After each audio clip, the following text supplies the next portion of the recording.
Good evening, everyone. To start this evening, we have an informational. We're a few minutes late. My apologies. Tonight we have Don Clippersmith. He's the Chief Economist and Director of Research at DataCorp Partners, LLC. The title is Investing in Norwich During Challenging Times. It's all yours. Thank you, Good Mayor. to see you again. Nice to see you again as well. First off, I want to thank the Mayor, Bob Mills, the City of Norwich. Mike? You're going to have to fix that. Maybe hold it. Maybe we'll just hold it? Better? Something on the pen. Okay.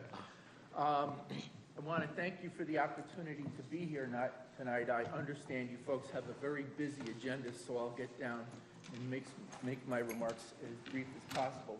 By way of introduction, I'm Don Clippersmith, Chief Economist and Director of Research for DataCorp Partners, an economic consulting firm specializing in market research and economic analysis. I've been a professional economist for over 30 years. I chaired the Governor's Council of Economic Advisors under Governor Rell. I've been past president of the Economic Club of Connecticut, and I've represented the state of Connecticut on multiple occasions for bond rating agencies on economic performance. The long and short of it is that we have basically 55 minutes. Is that correct, Mayor? Yes. And we'll keep our remarks brief here. You are considering an $8.5 million bond offering to help spur economic growth, and my role here is to offer data perspective on the economic and fiscal health of Norwich to help you make informed decisions about your economic future. A few comments at the outset here. That is that I have had a long-term relationship with the Eastern Workforce Investment Board. I have been doing their quarterly economic reports now for the last 8 years, and what I will tell you is that your economy is highly nuanced. That said, I am only going to go over the highlights of what we have here. We could literally spend hours and hours, but tonight is not that night to go into the details. I also have a long-term relationship with Bob Mills, and what I will tell you is that the people in this room are very lucky to have such competent professionals in Bob Mills and John Beauregard. I consider them both to be the gold standard for economic development and workforce development, respectively. And I say that with all seriousness because there's an awful lot going on here in the state. We have a unique situation here in Connecticut, and there's an opportunity here. So what I'd like to do is go over this report in its basic form and tell you a little bit about why I think the data is telling us that this is a good idea. The title of the talk, again, is going to be Investing in the City of Norwich During Challenging Economic Times. And I think the key words there are investing and challenging economic times. Investing, of course, is going to be different than spending. Why? Because of the return on investment. Clearly, these are challenging economic times. If we look at Connecticut as a whole, consumer spending power has been in decline for the last year, and it's poised to decline again in 2018.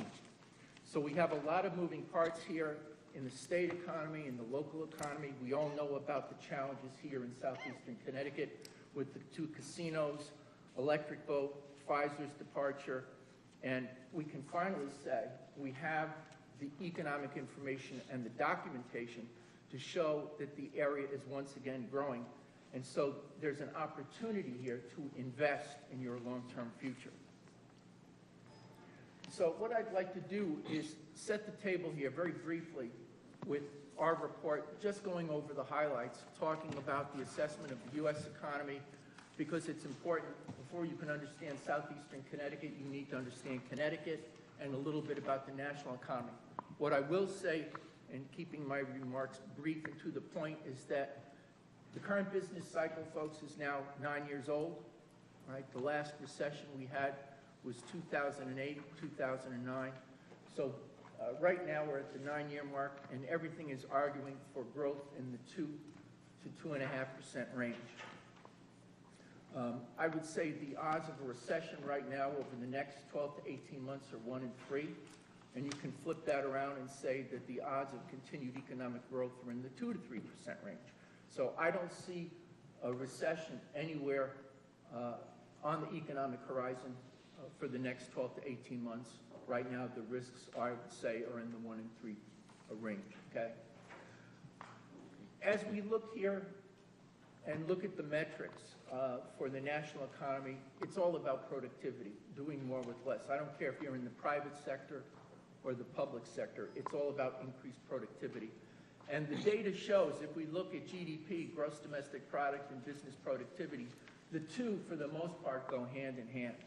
Generally speaking, as you can see here, with business productivity being in red and real GDP being in blue, as goes productivity, so goes the general economy. When we talk about productivity, we have to look at productivity as being a function of two things, primarily investment in capital and labor. People working harder, machines working harder, technology working harder, and this sets the table for future growth. So what's different about today's economic environment? What we will say here is that, and I've done a lot of speaking about this in terms of what makes this business cycle unique, it essentially boils down to two key words: structural change. Those factors, apart from the business cycle, that have had a profound effect on our economic landscape. These structural changes have to be understood in their scope and magnitude in impacting today's economy, because many of these same factors are going to be affecting future levels of growth. Often unappreciated by federal and state policymakers, these structural changes have had profound and significant effects on levels of economic growth and have vastly reshaped our economic landscape. As a result, policy options today are far more complicated and challenging. When we talk about some of those factors involving structural change, we can talk about the cost of doing business. We have the fifth highest cost of doing business in the United States right now. Our costs of doing business in Connecticut are about 28% above the national average. We can also cite globalization, economic polarization, those being two factors that come to bear on the equation here in Connecticut. Growing trend towards privatization, outsourcing, the substitution effect of capital for labor also playing a role there, and demographic shifts also having a major impact as baby boomers move into retirement. We can also talk about increased use of the internet, e-commerce, and so forth, robotics, structural shifts. As an example, we can talk about, for the first time here, the number of people over the ages of 65 are expected to outnumber the age of school children by the age 2035. And so when we look at these dependency ratios, they're going to be changing rather dramatically in coming years. We also know, according to a new study from PricewaterhouseCoopers, that 38% of all jobs could be displaced by robotics, artificial intelligence, and automation within the next 15 years. So when you start looking at this economic landscape, you know, if you don't like what you see, you wait a couple days and it literally changes in front of your face. So, with that as a table setter, with what we've got going on in the domestic economy, let's talk about framing the debate about public spending versus investment. Today, many municipalities are facing challenges in the form of rising budgetary pressures, decay of local infrastructure, stagnation and groundless growth, and tough questions about how to invest in their long-term futures. The key point here is that massive structural change within the domestic labor markets, combined with slow economic growth, have made it difficult for municipalities to have balanced discussions about investing in their long-term futures. And one of those key barriers is what we have here, which looks at Connecticut real disposable income, income after taxes adjusted for inflation. And this is your broadest measure of consumer spending power. And as you can see here, all through the 70s and 80s, we had growth in consumer spending power as much as 4 to 6% growth on an average annual basis. But if you look at 2017, we had nominal income growth in Connecticut of 1.5%. Factor in inflation of 2.1 and then taxes, and you can see that we were actually negative for the year, and we're expected to be negative again in 2018. So the bottom line here is that when we start talking about, spending, all right, residents, their hairs shoot up and they start saying, what incentive do I have to spend? And so you have to sort of shift the discussion and start looking about how there's a return on investment when it's done properly. So a strategic approach to long-term investing has the potential to tap underutilized resources and provide a return on investment that will stimulate grand list growth, promote tangible job creation, stimulate economic and community development, all while improving the quality of life. So let's talk a little bit about economic and fiscal health within the city of Norwich and how they compare to other regions. Like many Connecticut municipalities, Norwich is faced with challenges of investing in its long-term future given the backdrop of challenging consumer fundamentals and rising budgetary pressures, which we'll be discussing within the next hour or two. However, when we start looking at key economic and fiscal indicators, we see that Norwich would clearly benefit from long-term strategic investments that would promote both economic and community development and is in a better position to do so than most municipalities. Unlike most other municipalities, Norwich has a long history of fiscal discipline and living within its means, and therefore has room to borrow prudently for its long-term future if it chooses to do so.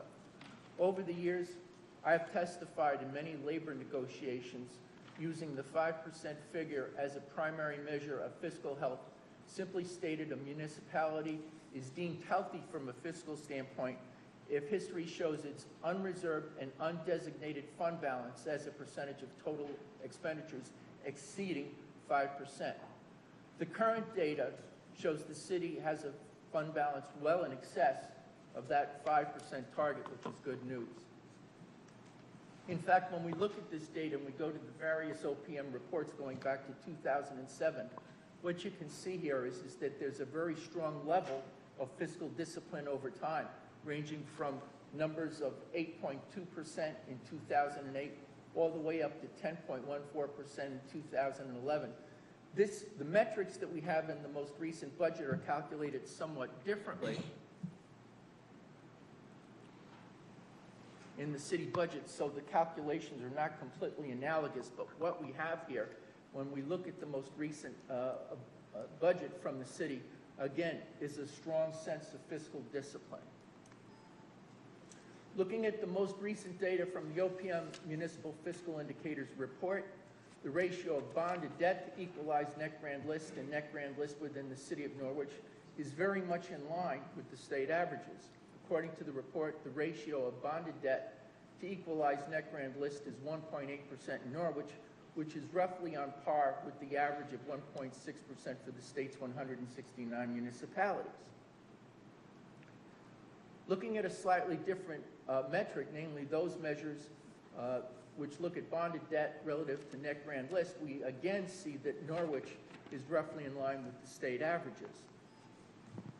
However, when we look at bonded debt on a per capita basis, that we see that the numbers for the city of Norwich are roughly half the state average, suggesting that the capacity to take on more debt, if structured properly, and with a strong sense of return on investment is present. One of the things, when I started working with Bob on our last meeting there, I was here and we were looking at the unemployment rate. Your U3 unemployment rate was 9.6%. This is not in the report. I just checked it today. When we looked at this exercise back in 2010, there were 2,056 residents within the city of Norwich who are unemployed. Let me give you those new numbers today. Instead of 9.6%, the level of unemployment right now in the city of Norwich is 4.5%. So what we're looking at is a huge 500 basis point drop in unemployment over that time frame. At the same time, instead of 2,056 unemployed workers within the city, there are now 913. So when we start looking at how the city's economy has improved in the regional economy, again, the numbers are rather convincing. We can also look at the favorable bond rating that we now see in the city of Norwich. According to the latest OPM report, the city now has a bond rating of AA2 from Moody's, and according to the recent bond ratings and the rankings from Moody's, we're in a favorable position here for the city to borrow money. There are only 30 municipalities right now within Connecticut that have a bond rating higher than the city of Norwich. I also would like to talk a little bit about some of the things that have gone on recently here in southeastern Connecticut and the decoupling of what we've seen from the Connecticut national business cycle. And I think this is a very important concept, Mayor. When we start looking at the Connecticut economy first, the Connecticut economy has been showing clear signs of decelerating in many of its economic metrics. The data shows that total non-farm jobs in the state of Connecticut was up 0.1%. Last year, we basically ranked 43rd in the state relative to all 50 states. Right now, jobs are crucial because of the linkages to income, spending, consumer confidence, and tax revenue. Right now, Connecticut, our economy statewide is moving sideways. If we look at the job recovery rate, and for those folks who are unfamiliar with this metric, if you look at the jobs gained back, expressed as a percentage of those lost on a peak-to-trough basis, you can see that Connecticut has only gained back 80% of the jobs lost in the last recession. Massachusetts, in contrast, has gained almost 4 times that amount. We have a recovery in Massachusetts of 319%. We are the only state in New England not to see job recovery. That begs the question, if we're now 26,000 jobs away from full recovery in Connecticut, when can we expect to see full job recovery at the state level? We've been gaining about 1,000 jobs per month, and if we extrapolate that out in time, it's not going to be until mid-2020 when we see full job recovery. So that raises some questions as far as those things that are happening in Hartford and other areas of the state. When we start looking at what's going on here in southeastern Connecticut, though, what we have going back to 2000 is 3 separate and distinct cycles, and I've written extensively about this for the Eastern Workforce Investment Board. I've discussed this with the folks at the New London Day, and I've tried to illuminate folks on how this business cycle in Connecticut, southeastern Connecticut, has been rather unique. So as you can see here, Data Core Research, getting into the meat of the matter here, for the Eastern Workforce Investment Board and its 41 towns, clearly shows a very different business cycle for southeastern Connecticut when compared to Connecticut as a whole and that of the nation. To summarize, there were 3 separate and distinct phases to the region's unique business cycle between 2000 and where we are as of mid-2018. Phase 1 can be referred to as the growth phase and occurred between 2000 and 2008. And during this growth phase in the area, we vastly outpaced that of the nation. Then in 2007, we see the emergence of Phase 2, a decoupling phase, which lasted through the early part of 2015. During this time, the state lost 119,000 jobs. And as you can see from our chart that we're about to show you, the red line shows the state of Connecticut. And as you can see, we sort of peaked in 2000, later part of 2007, went down. And the dark line above shows that we also went down. But if you go to when the Connecticut economy started to improve back in 2010, the middle part, you can see that your region continued to decline. So what happened? Well, the casinos, manufacturing taking the hit. And now, as of 2015, there's a manufacturing resurgence. The area's coming back strongly. And I'd have to say that at the heart of this is going to be Electric Boat. Electric Boat right now is expecting to reach 18,000 jobs across the company by year 2020. And they say they currently employ about 10,700 Connecticut workers and support manufacturing work at over 450 local suppliers. So this rebirth, I think, has become more and more tangible, and we've been writing about it every quarter. In terms of 2017, the most recent data, you can see that we're talking about 1,350 jobs of the 2,000 workers are going to be coming here in Connecticut.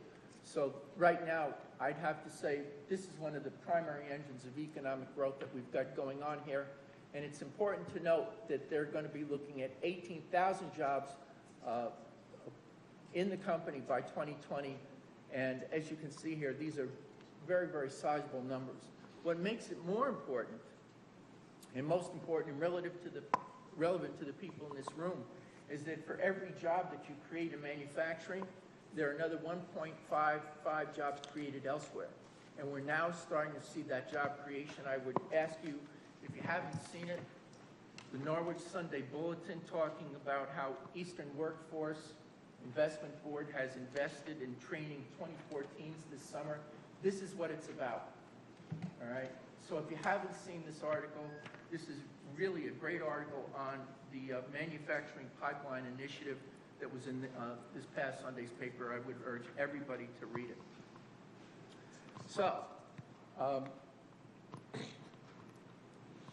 in terms of spending, there's another $1.14 for every dollar created or generated in wages for manufacturing. So these manufacturing jobs that we now have coming into the state are extremely important to the health of the region.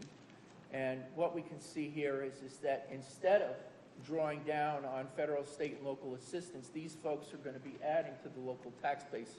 So this is all good news. So when we start adding up these numbers, when you dig into the data over the last 2 years, it becomes apparent that the positive direct effects from manufacturing job creation and the indirect effects from economic multipliers are finally being realized. The one place where area residents benefit the most is in the area of localized housing metrics. They want to know, is my house worth more? Okay? This is typically the largest investment any household can make, so to see an uptick in the housing market is encouraging. I've said on many occasions that traction in the local housing market is a direct function of what's going on in the local labor markets. The two go hand in hand. That's economic theory, and we're starting to see that in practice. How many people in this room are aware of the fact that you rank number one in terms of housing sales for 2017, according to the new data from the Warren Group? You had sales right now that were basically twice that of the state average, up 9.5%, and median prices were also up twice the statewide average. Median prices for single-family homes were up 1.6% last year. In this region, they were up 3.8%. So we're starting to get tangible economic recovery. Let's talk a little bit about grand list components. Moreover, when we look at the data, we can see that there's relatively good balance in the grand list when compared to other regional municipalities and the state. According to the latest OPM report, 55% of the city's grand list is generated by residential activity. About 24% is generated from commercial, industrial, public utility activity, and the remaining shares account for 21%. So how does Norwich compare to other regional municipalities and the state? We basically analyzed 18 other regional municipalities, selecting criteria that, number one, spoke to being in the Norwich, New London labor market area or the Willimantic-Danielson labor market area, and had a local labor force of at least 4,000 workers, or number two, those that were similar to Norwich, which had an urban center, or those that were contiguous. So here are your figures here. The data for the last 10 years shows that we have relatively good balance in the grand list here, residential valuations accounting for almost 60%, followed by your commercial, industrial valuations, motor vehicles, and so forth. So again, I think these numbers look solid across board. When we talk about the residential shares, you can see that in Norwich, they're slightly below the state and regional averages. Norwich coming in at about 55.4, and that can contrast somewhat with what we see in some of your more wealthy suburbs, i.e. Old Lyme, East Lyme, Woodstock, Ledyard, Griswold, and on the bottom end here, you can see New London is down in the 40s, as is Waterford and Killington. When we start talking about the commercial, industrial, and public utility side of things, you can see that shares in Norwich are above the state average and the regional averages. The regional average was 16.4%, Connecticut was at 17.5%, and Norwich looked pretty good at 23.7%. Again, you can see that New London and Waterford are up towards the top there. And as we look at motor vehicle, personal property, and whatnot, again, Norwich, the shares there are basically on par with the state, on par with the regional averages and ahead of the state readings there, Norwich coming in at about 21%. When we look at these shares over time, you can see how residential shares have fallen a little bit. I think we had a reval there in October of 13, and you can see how they've dropped there from 62.5% to 56.2% as of October 17, about 6 percentage points.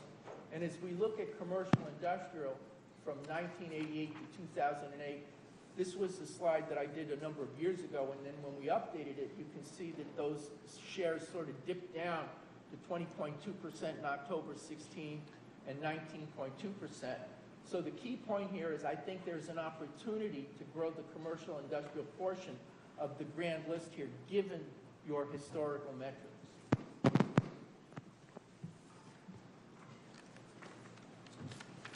There are other economic and fiscal measures that indicate that Norwich has incentives to invest in its long-term future.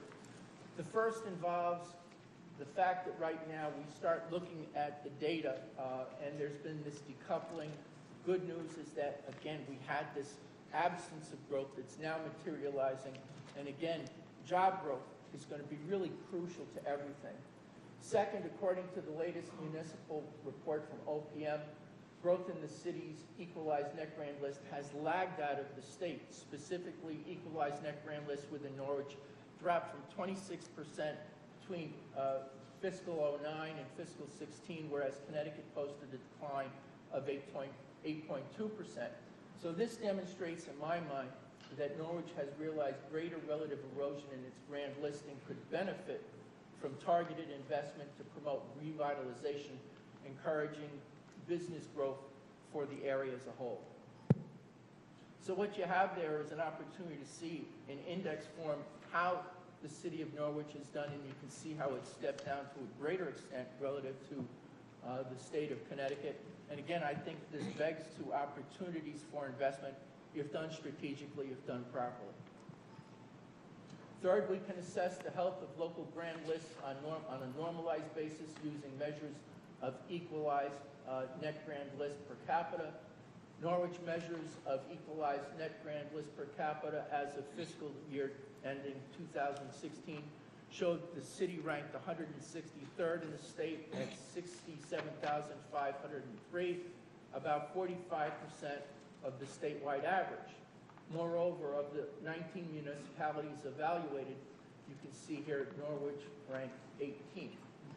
So when we look at where we are right now in southeastern Connecticut, and take note of the fact that we're approaching the 9th year of our domestic economic recovery, we show that, number one, again, there's been a decoupling from the national business cycle, and as of mid-2018, the city of Norwich and the Norwich New London LMA is considerably more upbeat. The region has strategic advantages because of the lower cost of doing business relative to other parts of the state, and Moody's economy.com research shows that half of all job growth is a function of the cost of doing business. So to the degree that those lower business cost structures can be realized, the region will be advantaged from a jobs perspective. We've been tracking for the last 30 years Connecticut economic growth vis-a-vis the Farmington Bank Business Barometer, which is looking at 3 statewide data series: manufacturing production, non-manufacturing employment, and real disposable income. This is the broadest measure of growth, and it's tracked by many businesses for strategic planning purposes in the state of Connecticut. This is Connecticut, folks. You can see here, basically, we had some strong years back in the 70s and 80s, and we had that big recession between 89 and 92. But as we go forward here and we Fast forward to 16 and 17, we had a Connecticut economy that, for all intents and purposes, that was flat.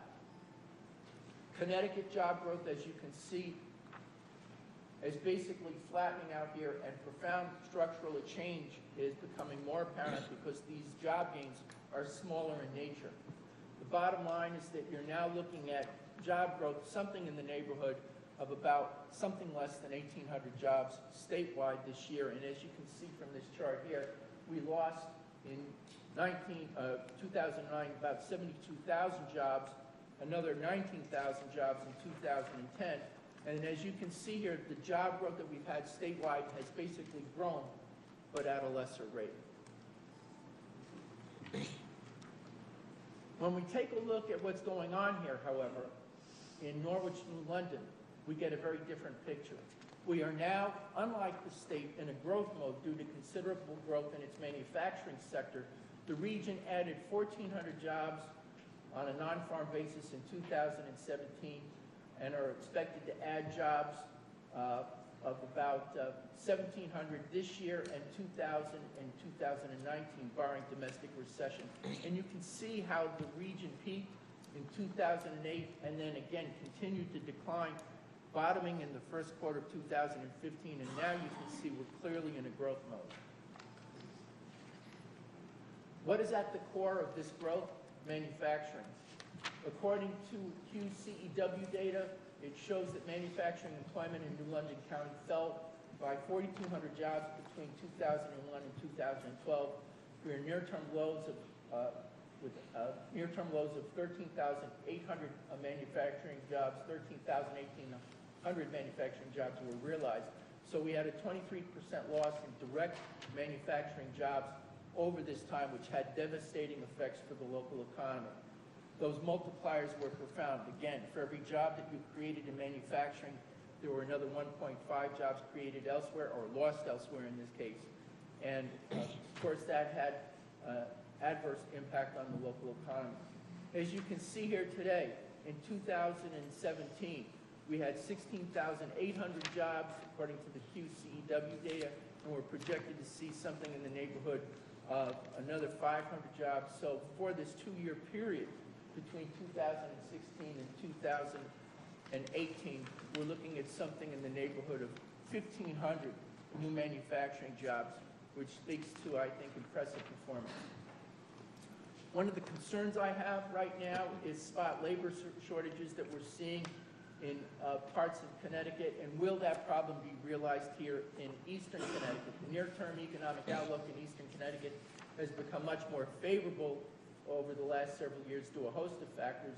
However, I remember when I was an economist with SNET back in the 1980s, we encountered a recession between 90 and 91, which claimed about 160,000 jobs.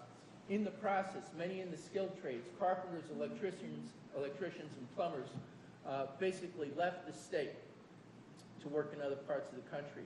So when it eventually came time to shift gears and take advantage of that economic recovery, we discovered that much of that economic recovery was muted because many of those skill sets had migrated into different parts of the country. So I think there's clear similarities here between what we're seeing in the manufacturing sector, and my hope here is that we can continue to see this job growth going forward, and the Eastern Workforce and Investment folks continue to do the great job they're doing of getting people re-educated with skill sets where they can be productive in the manufacturing sector. So, just to summarize some of the key points here, again, I think the current U.S. recovery is going to be 9 years old this summer. The risk of recession over the next 12 to 18 months, roughly 1 in 3. I think we're poised for modest gains of roughly 2 to 2.5%. I am not one of those believers that you're going to see 3% growth anytime soon, given the levers of monetary and fiscal policy. Profound structural changes are reshaping our economy as we sit here, helping to create a new economic normal. As far as Connecticut is concerned, the Connecticut economy ranked 49th in the country last year. I'll say that again. Connecticut is a different story. Connecticut ranked 49th in the U.S., while the state has now recovered only 80% of the jobs lost in the last recession. State budget issues have adversely affected business confidence and are now promoting out-migration We are now losing statewide 428 people each week to other parts of the country. The Norwich, New London LMA economy has decoupled from the U.S. business cycle in many ways, bottoming 5 years after the U.S. and Connecticut economies, and is now seeing a moderate degree of economic expansion after years of underperforming. Key metrics on employment and housing are now showing clear and definitive signs of improvement. Additionally, like many municipalities, Norwich has had economic and fiscal challenges in recent years, but unlike most, it's in a better position than most other municipalities to make investments for its long-term economic future because of above average in fiscal health. On the way here tonight, Mayor, I was thinking about what happens when you don't make these investments. And back in, I think it was 2005, about 13 years ago, I had the honor and privilege of chairing a conference at Foxwoods on the importance of investing in infrastructure. And this was a regional conference between the 3 states. It was for Massachusetts, Connecticut, and Rhode Island. And we talked about the importance of making those investments in our infrastructure and what would happen to our local economy if we did not make those investments. And this is a perfect example. When we look at what's going on in Fairfield County, for instance, not having made those investments in our infrastructure, it is one of the key reasons why our Connecticut economy has lagged. Okay? So strategic investing with a sense of return on investment is a smart idea. We also look at the city of Norwich, and I have to say this is, looking at my metrics, a very well-run municipality. The unreserved and undesignated fund balance has averaged 8.99% between fiscal year 2007 and fiscal 2016, almost double the recommended level. We're also projected to see a surplus of about 12% going forward, according to the recent budget that I had online. We also had low relative debt levels, favorable bond ratings, and good balance in the grand list, all of which argue for strategic investment. We also have to talk about incentives for investing in the long run. Well, lagging economic recovery here is one reason, and we're now catching up. Measures of equalized net grand list are lagging. Commercial grand list shares are now below 20%, and the window of opportunity here is that we want to piggyback off that growth that we're seeing in the manufacturing sector.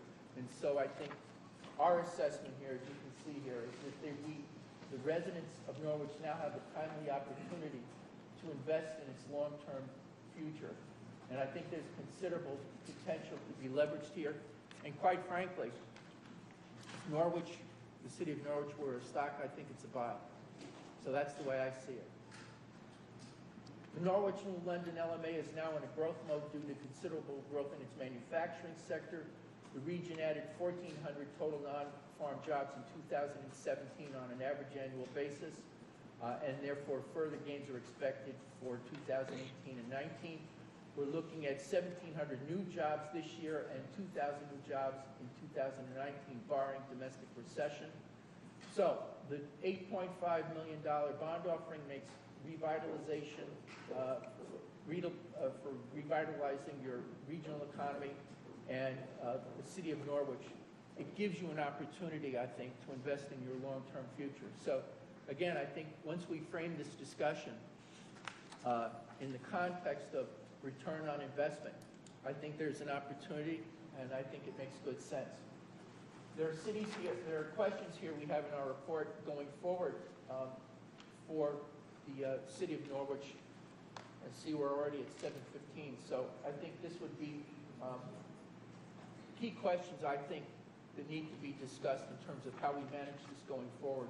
But I think that in the long run, economic and community development, namely jobs, new construction, tax revenue, grand list growth, is the end result of sound economic development and workforce development policies working together for the greater economic good. So I think that's a key point here. We have economic development, we have regional workforce development. They go hand in hand. I think electric boat would be encouraged to see that investment as well. So I think the key questions here were what incentives, disincentives are there being created for investment in long-term health in Norwich? What are the primary engines of economic growth and how do they get nurtured over the long run? What opportunities are there planned for economic development projects, business park opportunities, downtown development, community development? So again, the short answer here is that you folks have an opportunity, and the data, both economic and fiscal, is arguing for that strategic investment. Thank you. Thank you. Any members have questions? Yeah, Alderman Browning. You're referring to a bond which has not yet been formally presented to us for approval. I assume you've studied the previous $3.2 million bond for the development of downtown Norwich. Am I correct? I have not studied that bond, no. The reason I ask is because if you had, I would ask you for your conclusions over what it had done for economic growth in Norwich, but... we have not studied that.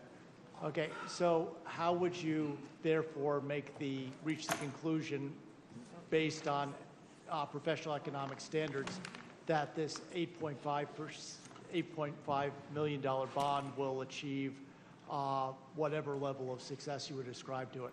I think what we're talking about here is we're looking at the macroeconomic environment and we're looking at the fiscal environment. We're saying that it's conducive to that investment in terms of the specifics. Sir, I have not seen that offering. I've not seen it, so I'm saying there's an opportunity here. And from what I can see, given the macro indicators and the fiscal indicators, there's an opportunity so long as it's done strategically. And when I get that information, I'll be happy to evaluate it. But no, I have not seen that. 8.5. Right, and right, I have not seen the specifics on that. Thank you. Other questions? I have one. You talk about, I guess the economists look at the strength of reserve fund balance at 5%, and yet the bond markets are actually encouraging, in some cases, 4 times that. We heard that during the audit of the last city of Norwich. The gentleman working for us to do the audit was now saying that these bond rating agencies want to see even more monies withheld for that reserve fund balance. You're an economist. There's someone who works with the bond. Is there a middle road? I mean, what is the best? I think the bond market, right now, I think the bond market, I think what economists are looking at is the possibility of an inverted yield curve, which would speak to recession. And right now, as we look here today at the 10-year bond yield, for instance, we're at 2.9%. And right now, there has been some argument that right now, we're looking at the bond market, there being some risk there, given the interest rate environment and what's going on with inflation. So I think right now, given the elongated business cycle, Mayor, the fact that we're 9 years into this, people are saying, let's make sure we go in there with some degree of fiscal prudence. So I think that's what they're looking for. Our previous ordinance required a minimum of 12%, as high as 17%. We just amended it for a 5-year term. In other words, it's sunset. Without any further action over the next 5 years, it will automatically revert back to the 12 to 17 range. But right now, the minimum is 10 by ordinance. How would you evaluate that? Well, I'd have to look at it in the context of other municipalities. And right now, all I can say is that given the historical data here and those metrics that I'm familiar with here, there's been a strong degree of fiscal discipline being practiced within the city of Norwich. And I think that's why you have only 30 municipalities right now with a bond rating above yours right now. In your evaluation of what you reference as the 8.5 future bond that will be asked people here to consider as coming forward, the first time the bond was set, voted on by the voters in 2010, it was a targeted or strategic goal of looking at the greatest land area in the city of Norwich with the highest return on tax value. And so it was in the downtown area. And that was its purpose. This purpose of this other bond is to take the data from that program, good and bad, evaluate it, have further public discussions, and then look to expand those tenants into other areas of our city. in order to stimulate or accelerate, maybe that's a better way to say it, Right. private sector investment. How would you rate a strategy like that? You'd have to look at where this money is going to be invested. It's like any other investment. You need to take a look at where you're going to get your greatest ROI. So, that needs to be looked at, and that's getting to this gentleman's question about the details. What I'm saying is that right now, you folks are in a great position. The opportunity is there, okay? In terms of the details, I have to see those details, and I'd like to look at those individual details. But I think as we're going forward here, like I said, being involved with dozens of labor negotiations, I think you folks are in great shape. So again, what I'm saying here is that, from a macro perspective, your unemployment rate has gone from 9.6 down to, 4 and change. The number of unemployed workers has gone from 2,000 down to 913. These are speaking volumes to the health that we're seeing, and the fact that your economy has been relatively, with my quarterly reports, operating very differently. You now have this growth being realized. It's at your doorstep. And the question is, are you ready for it? So it needs to be managed properly, it needs to be strategic, and it needs to be managed. Thank you. Anyone else? Thank you very much. Thank you. Good to see you again. Nice to see you.